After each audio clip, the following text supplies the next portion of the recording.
வணக்கம். இன்னைக்கு ஒரு குட்டி கதை சொல்ல வந்திருக்கிறாங்க. இந்த குட்டி கதையில ஒரு 12 வயசு பொண்ணு வயல்வெளியில போயிட்டு இருந்துச்சுங்களாம். அப்போ புஸ்ஸு புஸ்ஸு புஸ்ஸுன்னு ஒரு சத்தம் வந்துச்சுங்களாம். என்ன சத்தம்னு பார்த்தா ஒரு பெரிய கல்லுக்கடியில ஒரு பாம்பு மாட்டிக்கிட்டு துடிச்சுக்கிட்டு இருந்துச்சுங்களாம். அப்ப அந்த பாம்பு அந்த பொண்ண பார்த்து சொல்லுச்சுங்களாம், "ஐயோ! என்ன காப்பாத்து. என் உயிர் போயிடும் போல. கழுகு ஏதாவது பார்த்தா என்ன கொத்திக்கிட்டு போயிடும். என் மேல இருக்கிற கல்ல எடுத்து போட்டுரு. நான் எங்கேயாவது தப்பிச்சு போயிடுறேன்."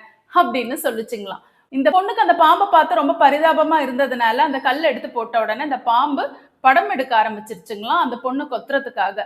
உடனே இந்த பொண்ணு சொல்லுச்சாம், "ஐயோ! உனக்கு நான் உதவி தானே செஞ்சேன். என்ன போய் கொத்த வரியே?"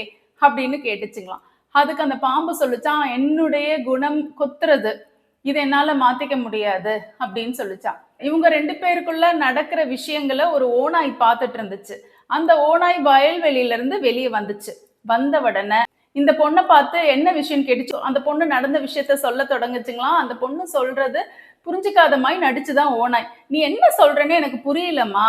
என் பாம்பு மேல தான் நியாயம் இருக்கிற மாதிரி இருக்கு. இன்னொரு வாட்டி பண்ணி காட்டு என்ன நடந்துச்சுன்ட்டு" அப்படின்னு சொல்லுச்சுங்க. உடனே பாம்பு என்ன சொல்லுச்சு, "ஆமா, ஆமா நான் அதே இடத்துல போய் படுத்துக்கிறேன். என் மேல இந்த கல்ல தூக்கி வச்சிரு. அப்போ ஓநாய்க்கு புரிஞ்சிரும்னு சொல்லுச்சுங்களாம். பாம்புக்கு என்ன எண்ணம்னா, ஓநாய் அதுக்கு சாதகமா பேசும்ன்ட்டு.